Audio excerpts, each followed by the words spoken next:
मुझे पता है दोस्तों कि आप लोग 11th स्टैंडर्ड के केमिस्ट्री लेक्चर का बहुत दिनों से इंतजार कर रहे थे।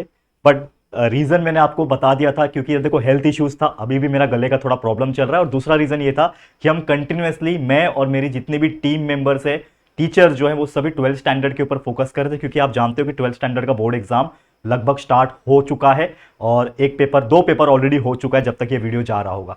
तो अब पेपर स्टार्ट हो गया 12वीं का।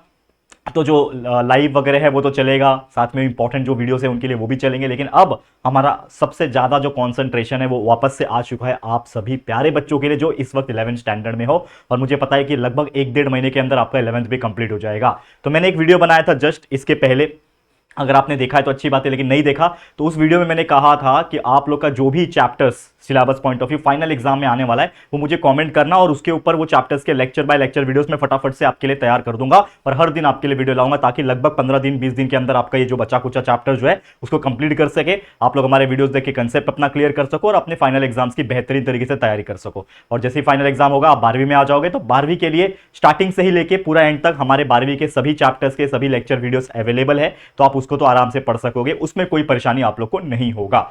अब 11th स्टैंडर्ड केमिस्ट्री की बात करें तो कुछ बच्चों का हाल ही में मुझे कमेंट आया जिन्होंने कहना था कि सर 12th जो 11th का केमिस्ट्री है उसका 12वां जो चैप्टर है, 12th चैप्टर है, उसको स्टार्ट करो। तो आज मैं लेकर आ गया हूं हमारा 12वां chapter, 12th chapter, that is nothing but the chemical equilibrium. आज पहला लेक्चर देखेंगे जिसमें कुछ इंट्रोडक्शन देखेंगे, कुछ और इंपॉर्टेंट टॉपिक जैसे कि रिवर्सिबल रिएक्शन, इरिवर्सिबल रिएक्शन क्या होता है, इक्विलिब्रियम क्या होता है, ये सभी चीजें हम डिस्कस करेंगे। तो आप लोग से बस एक हाथ जोड़ के रिक्वेस्ट करना चाहता हूं कि हम इस चैनल पे बहुत ज़्यादा मेहनत कर रहे हैं, स्टार्टिंग से कर रहे हैं, अब तक कर रहे हैं, लेकिन ये चैनल वहां तक रीच नहीं हुआ जैसा हमने सोचा था। इसके लिए आप हमें एक सपोर्ट कर सकते हो। अगर आपको लगता है कि आपके राहुल भैया, राहुल सर आपके लिए मेहनत कर रहे हैं, हमारी टीममेट जो है, हमारे टीचर्स जो है आपके लिए मेहनत कर रहे हैं, तो प्लीज़ एक हमारे लिए आप काम कर सकते हो कि इन वीडियोस को जो जेआर कॉलेज पे हम बना रहे हैं इनको शेयर कर सकते हो। जेआर कॉलेज चैनल का अवेयरनेस क्रिएट कर सकते हो, लोगों को हमारे चैनल के बारे में बता सकते हो। जिस प्रकार हमने जेआर ट्यूटोरियल्स को खड़ा किया है, 1.5 मिलियन सब्सक्राइबर्स तक पहुंचाया है, ठीक है, उसी प्रकार इस जेआर कॉलेज को हम बड़े लेवल पे लेके जाना चाहते हैं। उसके लिए मुझे आपके साथ की जरूरत है और मैं चाहता हूं, मैं जानता भी हूं कि आप मुझे सपोर्ट जरूर से करोगे। चलिए शुरुआत करें, ज्यादा टाइम नहीं लेंगे, अब फटाफट से आ जाते हैं टॉपिक के ऊपर। तो हमारे विराट बैच में वंस अगेन आपका स्वागत है। तो सबसे पहले हम लोग बात करेंगे कि ये चैप्टर का कुछ बेसिक इंट्रोडक्टरी पार्ट है। जैसे कि हमने 10th स्टैंडर्ड तक पढ़ा था दो इंपॉर्टेंट चीज, that is nothing but physical change and chemical change. हमने एग्जांपल्स में बहुत सारी चीजें डिस्कस की थी कि फिजिकल चेंज ऐसा होता है कि अगर बाहर से देखने में उसके प्रॉपर्टीज में कुछ चेंजेस आ रहे हैं, फिजिकल प्रॉपर्टीज में अगर कुछ चेंजेस आ रहे हैं, उसका कलर चेंज हो रहा है, उसका टेक्सचर चेंज हो रहा है, उसका स्टेट ऑफ मैटर चेंज हो रहा है, तो हमने कहा था कि उस चीज को हम लोग बोलेंगे फिजिकल चेंज। जैसे एग्जांपल मैंने बताया था, अगर मैं फिर से यहां पे आपके लिए एग्जांपल डिस्कस करूं तो मैंने फिजिकल जो चेंज है, फिजिकल चेंज है, इसका एग्जांपल मैंने बताया था आप लोग को। जैसे कोई सॉलिड आइस है, ठीक है, बर्फ जो है आइस सॉलिड होता है, लेकिन जैसे ही इस आइस को हम लोग हीट करते हैं, ठीक है ना, क्या करते हैं दोस्तों, हीट करते हैं, तो ice gets converted into water, and ये वाटर को वापस से अगर मैं हीट करूंगा तो it again gets converted into what, that is water vapour, यानी गैस में कन्वर्ट हो जाता है, वाटर वेपर में कन्वर्ट हो जाता है, ठीक है। तो इससे क्या होता है, ये एक्सपेरिमेंट आप खुद भी अपने घर पे कर सकते हो। एक बर्फ का टुकड़ा फ्रिज में से निकालो, सबसे पहले तो क्या करोगे, फ्रीजर में से एक बर्फ का टुकड़ा निकालो, उसका आपके घर में कोई पतीला होगा, टोप बोलते हैं उसको, गैस सिलेंडर, गैस के ऊपर रखो, चालू कर दो गैस, ठीक है, आग जलना चाहिए, और उस बर्फ के टुकड़े को उसके ऊपर रखो। आप देखोगे विद इन 10 to 20 सेकेंड्स वो बर्फ पिघल जाएगा। क्यों पिघला, कि जैसे ही आप आइस को, यानी जो सॉलिड को अगर हीट करते हो तो वो मेल्ट होने लगता है। तो आइस का भी प्रॉपर्टी है कि वो मेल्ट होगा, तो जैसे ही मेल्ट होगा उसके अंदर के जो कॉन्स्टिट्यूएंट है, obviously ice is also made up of water only, H2O से बना हुआ है, पिघल के पानी बन जाएगा। तो solid gets converted into liquid, and whenever we applied more heat on the liquid it gets converted into gaseous state. तो ये वाटर क्या कन्वर्ट हो जाता है, वेपर। तो जैसे आप वो सॉलिड को, बर्फ को आपने हीट किया तो वो पानी बन गया, पानी को फिर से आप हीट करते रहे तो लगभग 5 मिनट के अंदर पानी जो है वो बॉयल हो जाएगा, और बॉयल होने लगेगा तो उसमें से वेपर्स निकलेंगे, वाटर वेपर्स। तो वाटर वेपर्स क्या है, गैस ही तो है, ठीक है। तो इस प्रकार से चेंजेस हुआ। तो यहां पे चेंजेस क्या हुआ, दो चीज हुआ, एक तो दिखने में चेंज हो रहा है, दूसरा स्टेट ऑफ मैटर चेंज हो रहा है, सॉलिड से लिक्विड, लिक्विड से गैस। तो ये क्या हो रहा है, फिजिकल चेंज हो रहा है, इसको हम लोग क्या बोलेंगे, फिजिकल चेंज। इसका उल्टा भी हो सकता है, वही वाटर वेपर को वापस से आप क्या करो, कूल कर दो, वही वाटर वेपर को वापस से कूल कर दो, तो क्या बन जाएगा, फिर से वो वाटर बन जाएगा। जैसे एग्जांपल के तौर पे आपका वाटर वेपर बन रहा था, तो वाटर वेपर बन के ऊपर जा रहा था, ऊपर गैस बन जाता है ना, गैस बन के ऊपर जा रहा था, तो आपने क्या किया, उस पतीले के ऊपर जो टोप आपने लिया था उसके ऊपर एक ढक्कन रख दिया, ढक्कन रख दो तो होगा क्या कि जो वाटर वेपर है वो निकलने की कोशिश करेगा, एटमॉस्फेयर में भागने की कोशिश करेगा, लेकिन आपने उसको ढक्कन लगा के रोक दिया। तो जैसे वो ढक्कन को उठाओगे तो ढक्कन के ऊपर क्या हो जाता है, पानी जमा हो जाता है। आपने देखा है कि नहीं? तो पानी क्यों हो रहा है? क्योंकि जैसे उसको टेम्परेचर कूल डाउन हो रहा है, water vapour gets converted into water again, and वही वाटर को वापस से और ठंडा कर दो, ये वाटर को और आप ठंडा कर दो, आप फ्रिज में डाल दो, तो आपने नोटिस किया होगा कि वो वाटर फिर से क्या बन जाएगा, बर्फ बन जाएगा।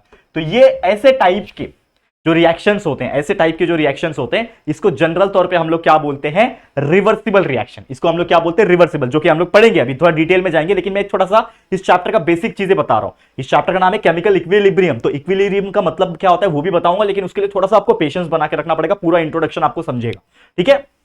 तो यहां पे आपको समझ में आया इसको रिवर्सिबल क्यों बोलेंगे? कोई ऐसे रिएक्शन होते हैं जो एक से दूसरा बनता है, दूसरे से तीसरा बनता है, वापस से जो चीज से बना है वो चीज वापस से वो बन जाता है, तो उसको बोलते हैं रिवर्सिबल रिएक्शन।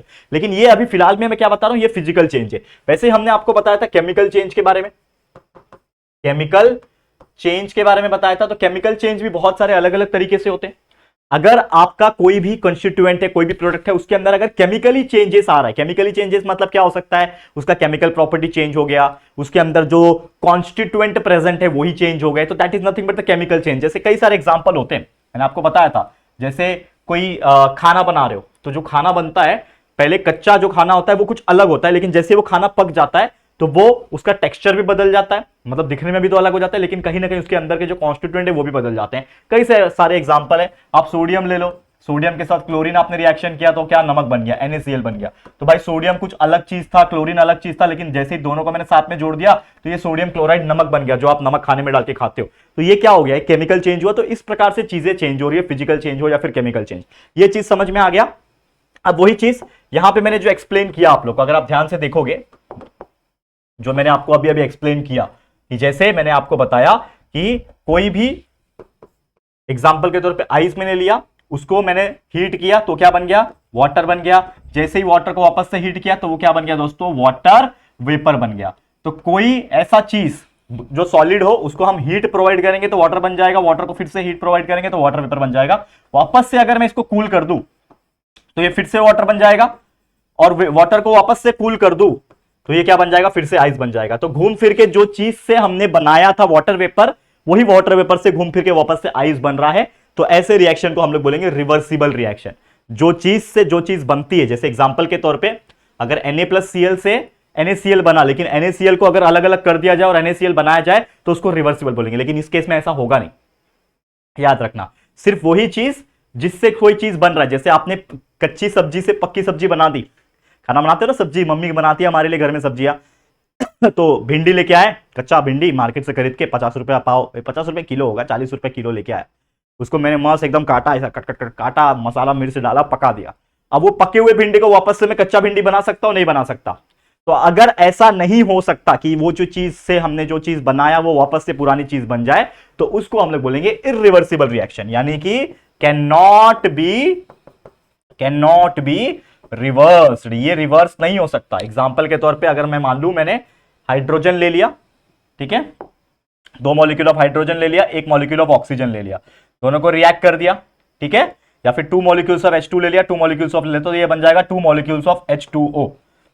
क्या बन गया, 2 मॉलिक्यूल्स ऑफ वाटर, ये क्या बन गया, पानी बन गया। लेकिन क्या मैं इस पानी को वापस से हाइड्रोजन और ऑक्सीजन बना सकता हूं, नहीं।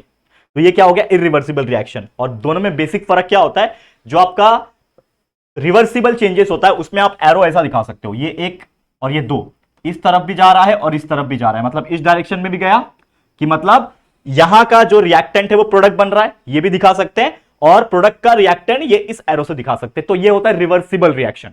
कभी भी एरो अगर आपको बीच में ऐसा दिख रहा है कुछ, तो समझ जाना कि वो रिवर्सिबल रिएक्शन है, यानी पहले से दूसरा, दूसरे से पहला वापस बनाया जा सकता है। लेकिन सिर्फ एक सिंगल एरो है जो राइट की तरफ जा रहा है या फिर लेफ्ट की तरफ, लेकिन एक ही डायरेक्शन में जा रहा है, ऐसे रिएक्शन को हम लोग इरिवर्सिबल रिएक्शन बोलेंगे। ये समझ में आ गया, ठीक है। तो सबसे पहले थोड़ा इरिवर्सिबल रिएक्शन के बारे में थोड़ा सा डिटेल में देखते हैं, फिर रिवर्सिबल की बात करेंगे, ठीक है। तो इरिवर्सिबल केमिकल रिएक्शन, हमारा टॉपिक क्या है, इरिवर्सिबल केमिकल रिएक्शन। तो यहां पे अगर आप देखोगे, जैसे एग्जांपल मैंने लिया हुआ है, यहां पे ध्यान देना, मैंने क्या एग्जांपल लिया हुआ है, मैंने लिया है कैल्शियम, माफ करना, कार्बन, कैल्शियम Ca होता है, ये Ca कार्बन है सॉलिड फॉर्म में, CS लिखा हुआ है ब्रैकेट के अंदर, ये 10वीं में हमने पढ़ा था, ये प्रॉपर्टी दिखाता है कि भाई सॉलिड है कि लिक्विड है कि गैस है। तो ये सॉलिड है, कार्बन मैंने सॉलिड ले लिया, उसके साथ मैंने रिएक्शन किया 2 मॉलिक्यूल्स ऑफ ऑक्सीजन, O2 ले लिया, गैस ऑब्वियसली ऑक्सीजन गैस होता है, तो कार्बन और ऑक्सीजन जब ऑब्वियसली दोनों रिएक्ट करेंगे तो दोनों में बर्निंग होता है, बर्न मतलब जलते हैं, कार्बन और ऑक्सीजन रिएक्ट करते हैं मतलब बर्निंग होता है, जल रहे हैं दोनों। तो जब दोनों रिएक्ट करेंगे तो क्या बनेगा, CO2 बनेगा, कार्बन डाइऑक्साइड बनेगा। लेकिन क्या मैं इस कार्बन डाइऑक्साइड को वापस से लेके कार्बन या फिर ऑक्सीजन बना सकता हूं क्या? नहीं बना सकता, क्योंकि एक बार कार्बन और ऑक्सीजन जब दोनों मिल जाएंगे तो कार्बन डाइऑक्साइड बन जाएगा, लेकिन it can't be made carbon and oxygen from that carbon dioxide again, नहीं बना सकते। तो नहीं बना सकते वापस से वही चीज, तो इसका मतलब क्या है कि ये एक इरिवर्सिबल रिएक्शन है। क्या है? इरिवर्सिबल रिएक्शन, यानी कि हम लोग क्या बोल सकते हैं, can not be reverse, can not be reverse, reaction नहीं हो सकता रिवर्स में। इसीलिए इस टाइप के रिएक्शन को ओनली फॉरवर्ड रिएक्शन कहा जाता है। इसको क्या कहा जाता है? फॉरवर्ड रिएक्शन, क्योंकि भाई ये सिर्फ एक ही डायरेक्शन में जाएगा भाई, रिवर्स नहीं मारेगा, तो it is called as a forward reaction. समझ में आ गया? क्या कहेंगे इसको? फॉरवर्ड रिएक्शन कहेंगे। समझ में आया? इरिवर्सिबल। चलो अब थोड़ा सा बात करेंगे किसके बारे में? रिवर्सिबल रिएक्शन के बारे में। अब रिवर्सिबल ऑलरेडी मैंने बेसिक तो बता ही दिया कि रिवर्सिबल मतलब कोई चीज से कोई नया चीज बन रहा है, लेकिन उस नई चीज से वापस से पुरानी चीज में बना सकता हूं, that is nothing but the reversible reaction. ये मैंने आपको ऑलरेडी बता दिया, ठीक है। तो यहां पे एग्जांपल के तौर पे मैंने लिया, ठीक है। यहां पे देखो, यहां पे ध्यान से देना, यहां पे कार्बन, ठीक है, ठीक है, कोबाल्ट H2O, ये पिंक का है, ठीक है ना, ये क्या है? ये आपका पिंक कलर का है, ठीक है। अब साथ में मैंने 4 मॉलिक्यूल ऑफ क्लोरीन ले लिया, 4 मॉलिक्यूल ऑफ क्या ले लिया मैंने? क्लोरीन ले लिया। अब जब दोनों में रिएक्शन हो रहा है, ये एक्वेस मीडियम में है, ये आपका क्या है? एक्वेस मीडियम में, मतलब पानी में डाला हुआ है, पानी में डाला हुआ रिएक्शन है। तो जब ये दोनों रिएक्ट करेंगे, ये जनरली पिंक कलर का होता है, तो यहां पे जब दोनों रिएक्शन कर रहे हैं तो होगा क्या कि एक बार जब इन दोनों ने रिएक्शन किया तो हीट सप्लाई हुआ, और हीट सप्लाई होकर हमें मिल गया COCl4, जो कि अगेन वाटर मॉलिक्यूल में मिला है, मतलब एक्वेस मीडियम में मिला है, जो कि ब्लू कलर में हो, यानी pink colour gets converted into blue colour. तो हुआ ये कि जब भी हमारा ये जो पिंक कलर का कॉन्स्टिट्यूएंट था, जब क्लोरीन के साथ रिएक्ट करेगा तो ये क्या बन रहा है? ये हमारा ब्लू कलर का सॉल्यूशन बन रहा है। ये क्यों हुआ? बिकॉज हमने हीट सप्लाई किया और साथ में हमें 6 मॉलिक्यूल ऑफ वाटर जो है लिक्विड फॉर्म में बाहर मिलता है। लेकिन फिर से अगर मैं क्या करूंगा, इन दोनों का रिएक्शन करूंगा, अगर फिर से इन दोनों का रिएक्शन करके उसमें टेम्परेचर माइनस कर दूंगा, मतलब कूल कर दूंगा, इन शॉर्ट मतलब इन दोनों को मैंने हीट किया, पहले इन दोनों को मैंने हीट किया तो मुझे ये मिला, लेकिन अगर इन दोनों को फिर से मैं कूल कर दूंगा, देखो यहां पे फिर से पीछे रिवर्स की तरफ एरो दिखा रहा है, तो फिर से इन दोनों को मैं अगर कूल कर दूंगा तो वापस से मुझे ये दोनों मिल जाएंगे। और इसीलिए ऐसे टाइप के रिएक्शन को हम लोग रिवर्सिबल रिएक्शन बोलते हैं। क्या बोलते हैं? रिवर्सिबल, क्योंकि मैंने इसको और इसको मिला के ये बनाया, वापस से इन दोनों को मैं कूल करके ये बना सकता हूं, तो इसको बोलेंगे रिवर्सिबल रिएक्शन। मतलब the reaction can be reverse, या फिर उसको हम लोग बैकवर्ड रिएक्शन भी बोल सकते हैं। जैसे हमारा इरिवर्सिबल रिएक्शन को हम लोग ने फॉरवर्ड रिएक्शन कहा था, irreversible reaction is also called as forward reaction because it can react only in the forward direction. But here in this case the reaction can occur from both sides, that is we have added these two and we got these two, but if we cool these two particular compound, we'll get these two compounds again. That is why it is called as the reversible reaction. Simple as that. Okay, अब यहां पे इसको याद कैसे करोगे? Simple फंडा क्या है याद करने का कि भैया मैंने A नाम का कोई रिएक्टेंट ले लिया, उसको B नाम से रिएक्ट किया, मतलब B नाम के कोई रिएक्टेंट से XYZ जो भी रिएक्शन होगा, इन दोनों को रिएक्शन किया, तो ये रिएक्टेंट होते हैं ऑब्वियसली लेफ्ट हैंड साइड वाले रिएक्टेंट्स होते हैं। इन दोनों जब रिएक्ट करेंगे तो हमें C और D मिलेगा, तो क्या मिल गया? प्रोडक्ट मिल गया। तो हमें एक साइड रिएक्शन किया जो ऊपर का एरो दिखा रहा है, तो ये दोनों रिएक्ट करके ये मिला, लेकिन वापस से अगर मुझे ये बनाना है तो वापस से हम लोग कुछ टेम्परेचर का फ्लक्चुएशन करेंगे, कुछ वहां पे चीजें लगाएंगे, जिसकी वजह से ये प्रोडक्ट वापस से A+B रिएक्टेंट के तौर पे वापस से हमें मिल जाएंगे, और इसीलिए इसको रिवर्सिबल रिएक्शन कहा जाता है। समझ गया है बच्चा? पूरी उम्मीद करता हूं कि हर बच्चे को यहां तक समझ में आ गया होगा बेसिक तौर पे कि क्या होता है रिवर्सिबल रिएक्शन, क्या होता है इरिवर्सिबल रिएक्शन। ओके, अब थोड़ा सा हम बात करेंगे इक्विलिब्रियम के बारे में। चलिए, अब यहां पे अगर देखोगे कुछ और केमिकल रिएक्शन है हमारे पास, तो जैसे यहां पे है कैल्शियम कार्बोनेट, सॉलिड फॉर्म में है। कैल्शियम कार्बोनेट के बारे में पढ़ेंगे पहले। COCO3 होता है कैल्शियम कार्बोनेट, उसको मैंने हीट किया, कैल्शियम कार्बोनेट लिया, उसको मैंने हीट किया, तो हुआ क्या? कैल्शियम कार्बोनेट में से Ca और इसके अंदर का एक ऑक्सीजन मिलके CaO बन गया, लाइम बना दिया। CaO is nothing but lime, we called it as the lime, solid form में मुझे मिल गया, ठीक है। और साथ में मुझे मिल गया carbon dioxide gas, carbon dioxide gas. तो सबसे पहले मैंने क्या किया? मैंने कैल्शियम कार्बोनेट लिया, उसको हीट सप्लाई किया। पहले calcium carbonate again solid form में था, उसको मैंने हीट किया, उसमें से कैल्शियम ऑक्साइड लाइम जो है अलग हो गया सॉलिड फॉर्म का, और कार्बन डाइऑक्साइड गैस उसमें से इवापोरेट हो गया, मतलब गैस बन के निकल गया। तो इसमें ये जो रिएक्शन जो हो रहा है, ये कहां हो रहा है? ये ओपन कंटेनर में हो रहा है। ओपन कंटेनर में होने की वजह से इसीलिए ये जो CO2 गैस है वो निकल जाएगा। गैस ऑब्वियसली आपको पता है कोई भी गैस टिकती नहीं एक जगह पे। सॉलिड जो है, ये सॉलिड है, देखो ये सॉलिड मारकर इसको मैं छोड़ दूंगा तो यही रहेगा। लेकिन अगर कोई यहाँ पे कोई गैस है, देखो मैंने ऑक्सीजन या फिर जो भी मेरे अंदर से कार्बन डाइऑक्साइड निकला, वो गैस निकला, लेकिन वो यहाँ पे नहीं रहेगा, वो स्कैटर हो जाएगा। क्योंकि गैस की एक प्रॉपर्टी होती है, दे आर वेरी, बोलते हैं ना हम लोग उसको, वो वर्ड मेरे मुंह पे नहीं आ रहा है, लेकिन वो हम लोग बोलते हैं ना कि बहुत ज्यादा भागता है वो चीज, ठीक है। वो एक जगह स्टिक होकर नहीं रहता। अगर आप क्लोज कंटेनर में रखोगे तो वो एक जगह चिपका हुआ रहेगा, एक जगह बैठेगा। जैसे हमारे गैस सिलेंडर के अंदर गैस होता है, ब्यूटेन आइसोब्यूटेन का मिक्सचर होता है ना, जिससे हम खाना बनाते हैं, LPG सिलेंडर। समझ में आया? तो उसको अगर क्लोज रखेंगे तो गैस नहीं निकलेगा, लेकिन अगर ओपन कंटेनर रखा जाए तो निकल जाएगा। और इसीलिए इसको हम लोग ओपन कंटेनर में रखते हैं। ये जो रिएक्शन हो रहा है ये ओपन कंटेनर में हो रहा है, और इसमें कोई चांस नहीं है कि हम लोग वापस से कैल्शियम ऑक्साइड और कार्बन डाइऑक्साइड को अगर एक साथ डाल दें तो वापस से हमें ये मिल जाए, यानी कैल्शियम कार्बोनेट मिल जाए। ऐसा कोई चांस नहीं है। ओपन कंटेनर में रखा है इसलिए, ओपन कंटेनर में रखा है इसीलिए, क्योंकि भाई कार्बन डाइऑक्साइड तो निकल गया ना, तो कोई चांस नहीं है कि दोनों वापस से रिएक्ट करके ये बना ले। तो इसके लिए ये रिएक्शन क्या कहलाएगा? ये एक इरिवर्सिबल रिएक्शन कहलाएगा, क्योंकि यहां पे वापस से जो चीज से ये दोनों बने हैं, वापस से ये दोनों कंबाइन होकर ये चीज नहीं बनेगा। इसीलिए ये क्या है? इरिवर्सिबल रिएक्शन है। तो ओपन कंटेनर में ज्यादातर आप देखोगे तो इरिवर्सिबल रिएक्शन होता है। लेकिन सेम वही चीज ले रहा हूं मैं, ध्यान देना, सेम वही चीज ले रहा हूं। कैल्शियम कार्बोनेट इस बार लिया वापस से सेम सॉलिड फॉर्म में, ठीक है। एक बार रिएक्शन किया, कैल्शियम कार्बोनेट को वापस से मैंने हीट किया, पहले बार समझ लो हीट कर रहा हूं। तो जैसे मैं हीट करूंगा तो फिर से क्या मिल गया मुझे? कैल्शियम ऑक्साइड मिल गया, वापस से मुझे लाइम मिल गया सॉलिड फॉर्म में, ठीक है। और साथ में अगेन मुझे मिल गया कार्बन डाइऑक्साइड, ये सी है, कार्बन है ये, नहीं तो आप लोग ब्रैकेट समझोगे, ये CO2 है, ठीक है। तो कार्बन डाई ऑक्साइड वापस से सेम वही रिएक्शन, ऊपर नीचे का दोनों रिएक्शन सेम है, लेकिन यहां पे मैं कर रहा हूं इस बार ये रिएक्शन को, सेम वही रिएक्शन है, लेकिन इस बार मैं कंटेनर यूज कर रहा हूं क्लोज कंटेनर।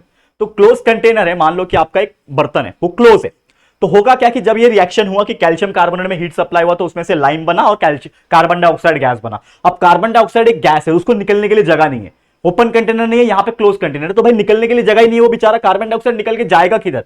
तो कार्बन डाइऑक्साइड उसको निकलने के लिए जगह ही नहीं था, तो वो उसके अंदर ही घूमता रहेगा, और उसके अंदर गैस कार्बन डाइऑक्साइड की घूम रही है। पहले से कैल्शियम ऑक्साइड है, तो वापस से कार्बन डाइऑक्साइड जो कैल्शियम ऑक्साइड जो लाइम पहले से प्रेजेंट है उसके अंदर जो रिएक्ट करके मिला था, वो वापस से फिर से उसके साथ रिएक्ट करके जब टेम्परेचर कूल डाउन होगा तो क्या हो जाएगा? यानी बैकवर्ड रिएक्शन मारेगा और फिर से वो बना देगा कैल्शियम कार्बोनेट। तो कैल्शियम कार्बोनेट से कैल्शियम ऑक्साइड और कार्बन डाइऑक्साइड बना, फिर से क्लोज कंटेनर था, इसके लिए वो बाहर नहीं निकला गैस, वापस से दोनों रिएक्ट कर लेंगे उसी कंटेनर के अंदर और वापस से कैल्शियम कार्बोनेट बन जाएगा। और इसीलिए ऐसे रिएक्शन को हम लोग क्या बोलते हैं? रिवर्सिबल। यहां पे क्या हो गया? उसने रिवर्स मार लिया ना, बैकवर्ड मार लिया, तो इसके लिए इसको हम लोग क्या बोलेंगे? Reversible reaction. और ये क्यों हुआ? Because of the close container. तो क्लोज कंटेनर और ओपन कंटेनर का भी बहुत फर्क पड़ता है कोई भी केमिकल रिएक्शन में, और इसीलिए बहुत सारे ऐसे केमिकल रिएक्शन जो फैक्ट्रीज में होते हैं, रिएक्टर्स में जो होते हैं, वो क्लोज कंटेनर में किया जाता है, ताकि जो प्रोडक्ट आपको चाहिए मनचाहा वो आप निकाल सको। लेकिन बहुत सारे ऐसे भी रिएक्शन होते हैं जिसमें आपको नहीं चाहिए, तो उसमें भी बहुत सारे रिएक्शंस ओपन कंटेनर में किए जाते हैं। समझ में आ गया? क्लियर है? तो चलो चलते हैं नेक्स्ट टॉपिक पे, जो कि हमारा टॉपिक है इक्विलिब्रियम इज फिजिकल प्रोसेस।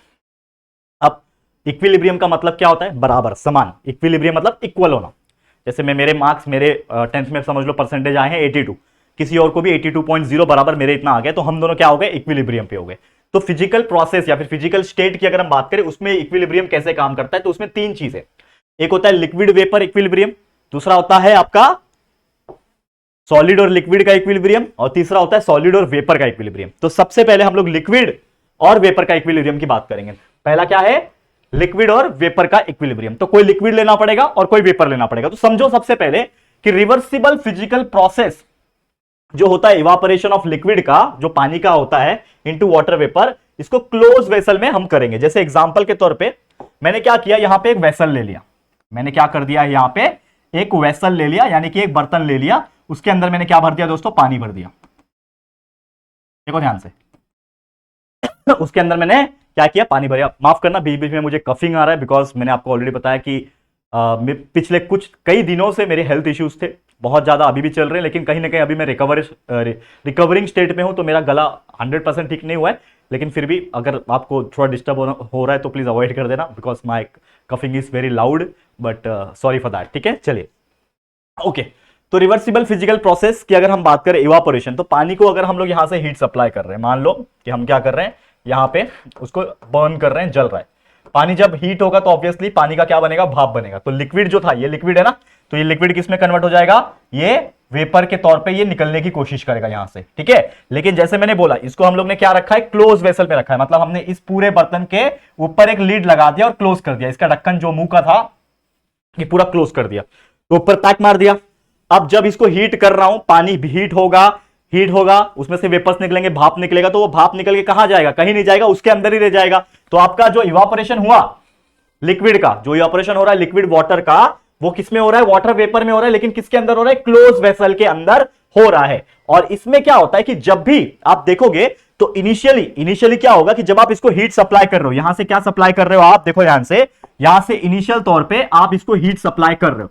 तो जब आप हीट सप्लाई कर रहे हो तो स्टार्टिंग में जो रेट ऑफ इवापोरेशन रहेगा, क्योंकि जब आप हीट सप्लाई कर रहे हो तो पानी भाप बन के जा रहा है, तो जब इनिशियल तौर पे रेट ऑफ इवापोरेशन क्या रहेगा, हाई। रेट ऑफ इवापोरेशन क्या रहेगा दोस्तों, हाई रहेगा। क्यों हाई रहेगा, क्योंकि जब आप इसको हीट सप्लाई कर रहे हो तो वो पानी जो है बॉईल हो रहा है, कहीं ना कहीं वाटर वेपर निकल रहा है, तो जो वाटर वेपर का जो रेट है, that is nothing but the rate of evaporation, वो क्या है, बहुत ज्यादा हाई है, ठीक है। और उसी टाइम पे जो कंडेंसेशन का जो रेट रहेगा, कंडेंसेशन मतलब क्या, जैसे यहां पे मैंने लीड लगा दिया, ढक्कन लगा दिया था, तो जो पानी भाप बन के जा रहा था वो लीड के ऊपर यानी ढक्कन के ऊपर टकरा रहा था, और धीरे धीरे करके वो कूल डाउन होके फिर से वो पानी में कन्वर्ट होएगा। क्योंकि अक्सर ऐसा ही होता है ना, जब हम पानी गर्म करते हैं, एक टोप ले लो, पानी गर्म करो, उसके ऊपर ढक्कन लगा दो, तो जब पानी गर्म हो रहा रहेगा उसी टाइम पे आप लीड जो होता है आपका, यानी जो ढक्कन आपने बर्तन रखा हुआ है उसके ऊपर का कवर जो रखा हुआ है उसको निकालना, तो देखा ऊपर पूरा पानी जमा रहेगा। तो पानी तो नहीं जमना चाहिए, वेपर होना चाहिए, लेकिन फिर भी पानी क्यों जमा है, क्योंकि ऊपर धीरे धीरे जब टेम्परेचर लो हो रहा होगा, टेम्परेचर डाउन हो रहा होगा, तो उस टाइम पे कंडेंसेशन स्टार्ट हो रहा होगा। और कंडेंसेशन मतलब क्या होता है, वेपर का वापस से लिक्विड बनना। जैसे लिक्विड का वेपर बनता है तो हम लोग उसको क्या बोलते हैं, इवापोरेशन बोलते हैं, उसको क्या बोलते हैं, इवापोरेशन हो रहा है। लेकिन वापस से उसी वेपर का जब वो लिक्विड बन रहा होता है, यानी भाप का जो वाटर वेपर था उसका वाटर बन रहा होता है, उसको हम लोग कंडेंसेशन बोलते हैं, उस प्रोसेस को हम लोग क्या बोलते हैं, कंडेंसेशन। तो उस टाइम पे जब रेट ऑफ इवापोरेशन जब हाई होगा, जब रेट ऑफ इवापोरेशन हाई होगा तो उस टाइम पे कंडेंसेशन रेट क्या होगा, लो होगा। ये तो आपको समझ में आया ये क्यों होगा, रेट ऑफ इवापोरेशन जब हाई था तो कंडेंसेशन तो लो ही होगा ना, ये तो आपको समझ में आएगा। लेकिन जैसे आपने हीट सप्लाई बंद कर दिया, हीट सप्लाई यहां पे कट ऑफ कर दिया आपने, गैस बंद कर दिया, तो जैसे आप गैस बंद कर दोगे तो जो रेट ऑफ इवापोरेशन जो पहले हाई था अब वो क्या हो जाएगा, लो हो जाएगा, क्योंकि अब जो नीचे से हीट सप्लाई लग रही थी वो कम हो गई या फिर बंद हो गई। तो आपका जो पानी गर्म हो रहा था कंटिन्यूअसली अब वो नहीं रहेगा, अब पानी धीरे धीरे ठंडा हो जाएगा। इसका मतलब आपका जो रेट ऑफ इवापोरेशन था वो अब स्लो हो चुका है या फिर रुक चुका है, क्योंकि अब पानी भाप नहीं बनेगा, क्योंकि अब पानी ठंडा हो रहा है। तो जब आपका रेट ऑफ इवापोरेशन लो हो जाएगा तो पानी जितना भी भाप पहले बन चुका था उसमें तो टेम्परेचर और कूल डाउन होगा, और जैसे ही कूल डाउन होगा तो लीड के ऊपर जो भी वाटर वेपर जमा था वो वापस से वाटर वेपर में वापस से वाटर में कन्वर्ट होना स्टार्ट करेगा। तो वाटर वेपर वाटर में कन्वर्ट होगा, मतलब क्या हो रहा है, कंडेंसेशन हो रहा है। और उस समय पे जब आपका इवापोरेशन लो हो चुका था तो आपका कंडेंसेशन क्या हो जाएगा, वेरी वेरी हाई हो जाएगा। तो पहले जब रेट ऑफ इवापोरेशन हाई था तो कंडेंसेशन लो था, जब कंडेंसेशन लो हो जाएगा, माफ करना, इवापोरेशन जब लो हो जाएगा तो कंडेंसेशन हाई हो जाएगा। और समझ जाना कि एक पॉइंट ऐसा आएगा कि जब दोनों का जो रेट होगा, यानी जो रेट ऑफ इवापोरेशन और रेट ऑफ कंडेंसेशन दोनों का सेम हो जाएगा। समझ में आ रहा है कि एक ऐसा समय आएगा, एक ऐसा पॉइंट आएगा वहां पे कि जो रेट ऑफ इवापोरेशन था और जो रेट ऑफ कंडेंसेशन था, रेट ऑफ इवापोरेशन मतलब ऊपर जाना भाप बन के, कंडेंसेशन मतलब भाप का वापस से पानी बन के नीचे आना। तो एक समय ऐसा आएगा कि ये दोनों का जो रेट रहेगा वो क्या हो जाएगा, दोनों सेम पॉइंट पे आ जाएगा, वो इक्वल हो जाएगा, और ये क्रिएट करेगा, this give rise to a constant vapour pressure. वहां पे क्या डेवलप होगा, वहां एक पॉइंट ऐसा आएगा कि ऊपर से भी भाई ये इवापोरेशन का आ रहा था, सॉरी कंडेंसेशन का आ रहा था, देखो ऊपर से भी कंडेंसेशन का लग रहा था ना प्रेशर, और यहां से जो पहले का जो प्रेशर लग रहा था जो कि वाटर वेपर का प्रेशर था रेट ऑफ, तो ये दोनों एक पॉइंट पे क्या कर देगा, कांस्टेंट प्रेशर डेवलप करेगा, वहां पे एक वेपर प्रेशर डेवलप हो जाएगा। क्या डेवलप हो जाएगा, एक कांस्टेंट वेपर प्रेशर वहां पे डेवलप हो जाएगा। और इसी स्टेट को जो एक कांस्टेंट हो गया, दोनों इक्वल हो गए, दोनों rate of evaporation and condensation दोनों इक्वल हो गए, उस इक्वल पॉइंट को हम लोग बोलेंगे इक्विलिब्रियम स्टेट। उस पॉइंट को हम लोग क्या बोलेंगे, इक्विलिब्रियम स्टेट।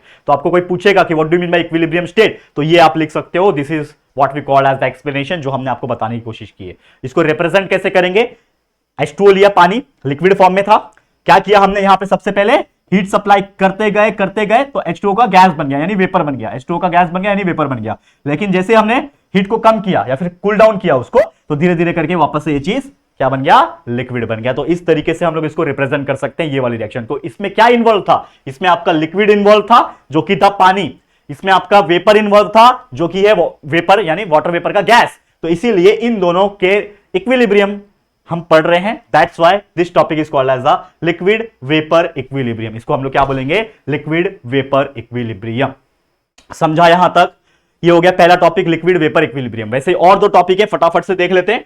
तो अगला है सॉलिड और लिक्विड इक्विलिब्रियम, यानी दो चीज आ गया, एक सॉलिड होगा एक लिक्विड होगा। तो सेम वही चीज जो ऑलरेडी मैंने स्टार्टिंग में बताया। यहां पे हमको क्या लेना है, आइस लेना है, बर्फ और पानी लेना है, दोनों का मिक्सचर ले लिया। बर्फ भी है पानी भी है, लेकिन उसको हम लोग परफेक्टली इंसुलेटेड थर्मस फ्लास्क में रख रहे हैं जो कि है 273 केल्विन यानी लगभग -0.15 डिग्री सेल्सियस। ठीक है, -0.15 डिग्री सेल्सियस। तो ऑब्वियसली माइनस में रहेगा तो कुछ फर्क पड़ेगा उसके ऊपर नहीं। पानी और बर्फ का जो मिक्सचर है उसको अगर -0.15 पे रखेंगे तो वैसे का वैसे ही रहेगा। मतलब उसको हम लोग क्या बोल सकते हैं, it is an example of A solid liquid equilibrium. मतलब एक ऐसा पॉइंट आएगा कि भाई वो सॉलिड आइस जो है वो सॉलिड ही रहेगा और लिक्विड वाला लिक्विड ही रहेगा। तो दोनों में क्या हो जाएगा, रेट ऑफ जो कन्वर्जन था वो दोनों रेट ऑफ जो है वो इक्वल पे आ जाएंगे, और आइस और जो वाटर है वो कांस्टेंट टेम्परेचर पे ही रहेगा, और इसीलिए वो सॉलिड लिक्विड इक्विलिब्रियम कहलाएगा। उसको हम लोग क्या बोलेंगे, it is called as the solid liquid equilibrium. समझ में आया? उसी प्रकार सॉलिड और वेपर इक्विलिब्रियम, मतलब कोई ऐसा चीज लेना पड़ेगा जो डायरेक्ट सॉलिड से क्या बन जाए, गैस बन जाए। जैसे एग्जांपल होता है कैम्फर, लेकिन हम एग्जांपल यहां पे लाए हैं किसका, आयोडीन का। तो हम लोग को क्या करना है, एक एक्सपेरिमेंट करना है, जो कि क्या करना है, हम लोग को एक क्लोज वेसल लेना है, मतलब एक बर्तन लेना है, कांच का ले लो कोई भी ले लो, उसके अंदर हम लोग को आयोडीन रखना है, कुछ आयोडीन के क्रिस्टल लेने हैं, उसको छोड़ देना है उस वेसल के अंदर। तो धीरे धीरे क्या होगा, कुछ समय के बाद जो वेसल है ना उसके अंदर धीरे धीरे जो आपका आयोडीन था उसमें से वायलेट कलर का जो वेपर है वो निकलने लगेगा, बिकॉज उसमें सब्लिमेशन होता है।